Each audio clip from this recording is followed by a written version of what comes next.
name is Evan Van Dyne. I'm the drummer of Triguna, a progressive death metal band from Cary, Algonquin, and Crystal Lake, Illinois, the suburbs of Chicago. It's about 60 miles northwest of Chicago. 60 minutes northwest of Chicago. But that's not important. What's really important is that we just recorded this album, The Mark of Sacrifice. It's coming out July 17th, 2018. It's going to be a fantastic album, at least in my personal opinion. I recorded drums. That's my drums back there. It's a Mapex Saturn V with some red oyster shell finish and a walnut snare. The snare is a Tama. It's a SLP snare. It's G walnut. I'm not really sure what the G stands for. It's not important. All I know is that it's made out of walnut, and walnuts are great. The shell pack is also walnut, so I have an all walnut drum set. So like you could eat my drum set, it would taste really good. I'm rocking Meinl cymbals. I got some MB20s, some classics. Actually, my ride is a classic Mega Bell ride that I bought because I saw Suicide Silence's drummer had it, and it sounded cool. I don't like it anymore. Byzance Derek Roddy Serpentine hi-hats, 14-inch. They're really nice. The top and the bottom are interchangeable, so one has like a darker sound, one has a brighter sound. I'm currently using the one with a brighter sound because, well, the bottom one is broken. It's cracked right by the bell, and it's just expanding, ever expanding, like our band. There's one part that might have contributed to my hi-hat breaking in the first song, The Wolf, because I thought it would be funny while recording to just beat the living out of my hi-hat. It sounded good. You could definitely hear the hi-hat louder in that section.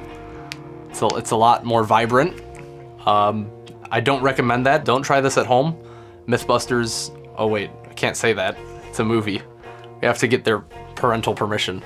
I used Evans coated heads. We didn't use coated heads before. We used clear heads. It was always Evans because I'm Evan and I like Evans. That's pretty much all the thought that I put into that. No, I put an apostrophe on the S originally on my old drum set, in between the Evan and the, because you know it was mine and I thought it was clever when I was like 11, so that was cool. It gives the toms more of a warm sound, as opposed to like kind of just sounded dead before, specifically the floor tom because it's so low and boomy because we're a death metal band, so we tune low. So I really like the difference of the coated heads. I even used a coated kick drum head, which I thought sounded really good. For sticks, I'm using ProMark Fire Grains, which they're just good. They don't break. I'm using 5B ProMark Fire Grain drumsticks. I'm not endorsed. That's not a paid product placement. I like them though. They're good. The recording process for this album, we demoed it out at my house, and I just did a bunch of different takes to warm up and practice and get it down. Then when we came here, I knocked it out and, well, the first take was 37 minutes. We got 37 minutes in. I made one mistake because of a tempo change, and I'm just trying to like stroke my own ego here.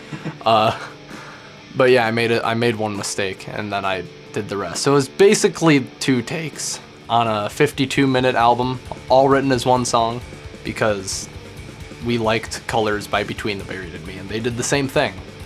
Doing the entire album in one recording take, or just 2 takes with a punch-in, made it flow better as one song as opposed to having cuts in between the songs, because, well, it felt to me like I was playing it all as one song. And when I was recording this, I was just having a real good time. Like, I was really feeling the music, even though I was listening to a MIDI track. I was having a aneurysm? I was having a bop. Dude, I was having a bop recording this. It was so fun.